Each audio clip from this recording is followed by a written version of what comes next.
નમસ્કાર, હું ડોક્ટર રેણુકાબેન રાજપૂત, આચાર્ય Shri Gokul arts college, Gokul global university, Siddhpur. આજનો મારો ટોપિક છે મોટા ગજાના સર્જક એવા ઝવેરચંદ મેઘાણી. મેઘાણીનો જીવન પરિચય જોઈએ તો ઝવેરચંદ મેઘાણીનો જન્મ 28 ઓગસ્ટ 1896 ના રોજ ચોટીલામાં સુરેન્દ્રનગર જિલ્લામાં ગુજરાત ખાતે થયો હતો. તેમના પિતા કાલિદાસ મેઘાણી બ્રિટિશ શાસનમાં પોલીસ વિભાગમાં ફરજ બજાવતા હતા. તેમની નોકરીને કારણે પરિવારને વિવિધ સ્થળોએ રહેવું પડતું હતું, જેના કારણે બહોળો અનુભવ સર્જકને થયો. બાળપણથી તેમને ગુજરાતી ભાષા, લોકગીતો, લોકવાર્તાઓ અને ગ્રામ્ય સંસ્કૃતિ પ્રત્યે વિશેષ રસ હતો. સૌરાષ્ટ્રના ગામડાઓના સંપર્કમાં આવતા તેઓ લોકજીવનથી ખૂબ પ્રભાવિત થયા, જેમના કારણે તેમના સાહિત્યનું મુખ્ય પ્રેરણા સ્ત્રોત બન્યું. તેમનું ઝવેરચંદ મેઘાણીનું સાહિત્ય અને વ્યક્તિત્વ જોઈએ તો ઝવેરચંદ મેઘાણી કવિ તરીકે, નવલકથાકાર તરીકે, વાર્તાકાર તરીકે, જીવન ચરિત્રકાર તરીકે, લોક સાહિત્ય સંશોધક અને સંપાદક તરીકે વિશેષ કામ કરેલું છે. સૌરાષ્ટ્રની રસધાર લોકવાર્તાઓ, લોક સંસ્કૃતિ અને શૌર્યગાથાઓ, કંકાવટી, લોકવાર્તાઓ, લોકકથાઓ અને લોક પરંપરા, ચૂંદડી, લગ્ન ગીતો અને લગ્ન સંસ્કૃતિ, રઢિયાળી રાત, લોકગીતો, પ્રેમ અને ગ્રામ્ય જીવન, સૌઠી બારવટિયા, બારવટિયાઓની શૌર્યગાથાઓ અને લોક ઇતિહાસ એમને રચેલો છે. કવિ તરીકે ઝવેરચંદ મેઘાણી. કસુંબીનો રંગ ઝવેરચંદ મેઘાણીનું અત્યંત લોકપ્રિય અને પ્રેરણાદાયી દેશભક્તિ ગીત છે. આ ગીતમાં કસુંબી ભગવા કેસરિયા રંગને શૌર્ય, બલિદાન, ત્યાગ, પ્રેમ અને રાષ્ટ્રીય ચેતનાના પ્રતીક તરીકે રજૂ કરવામાં આવે છે. દેશ પ્રેમ અને રાષ્ટ્રભક્તિનો સંદેશ, માતૃભૂમિ માટે ત્યાગ અને બલિદાનની પ્રેરણા, યુવાનોમાં શૌર્ય અને સ્વાભિમાન જગાવવાની ભાવના, માનવતા, પ્રેમ અને કર્તવ્ય નિષ્ઠાનો મહિમાગાન કરે છે. હો રાજ મને લાગ્યો કસુંબીનો રંગ. આ ગીતમાં કસુંબી કેસરિયા રંગને શૌર્ય, બલિદાન, પ્રેમ, રાષ્ટ્રીય ચેતના અને સમર્પણના પ્રતીક તરીકે રજૂ કરવામાં આવે છે. આ રચના ઝવેરચંદ મેઘાણીની સૌથી લોકપ્રિય દેશભક્તિ કૃતિમાંની એક ગણાય છે. ગુજરાતના સાંસ્કૃતિક જીવનમાં આજે પણ વિશેષ સ્થાન ધરાવે છે. કાવ્ય પંક્તિ જોઈએ તો જનનીના હૈયામાં પોઢંતા પોઢંત પીધો કસુંબીનો રંગ, ધોળા ધાવણ કેરી ધારાએ ધારાએ પામ્યો કસુંબીનો રંગ, હો રાજ મને લાગ્યો કસુંબીનો રંગ. બેનીને કંઠે નીતરતા હાલરડામાં ધોળ્યો કસુંબીનો રંગ, ભીષણ રાત્રિ કેરા પહાડોની ત્રાડોએ છોડ્યો કસુંબીનો રંગ, હો રાજ મને લાગ્યો કસુંબીનો રંગ, હો રાજ મને લાગ્યો કસુંબીનો રંગ.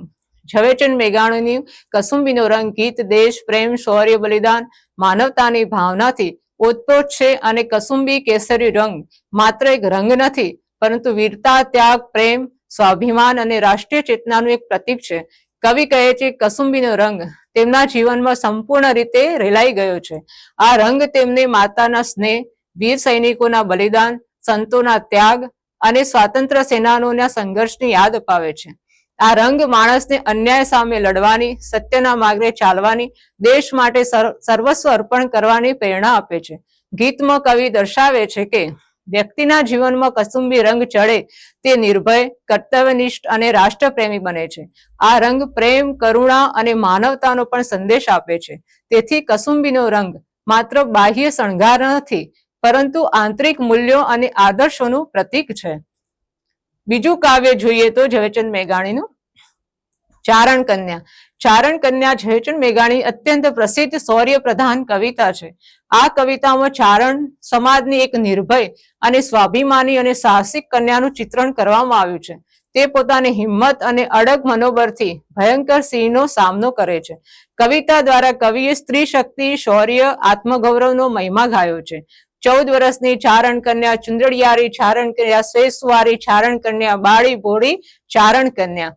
ઝવેરચંદ મેઘાણીની આ કવિતા 1928 ગીરના જંગલમાં તુલસીશ્યામ પાસેના એક નેસડામાં હીરબાઈ નામની 14 વર્ષની ચારણ કન્યાએ એકલે હાથે પોતાની વાસળીને મારનાર સિંહને એનું માંસ ચાખવા નહોતું દીધું અને ફક્ત લાકડીએથી ગીરના સાવજને હાંકી કાઢ્યો હતો.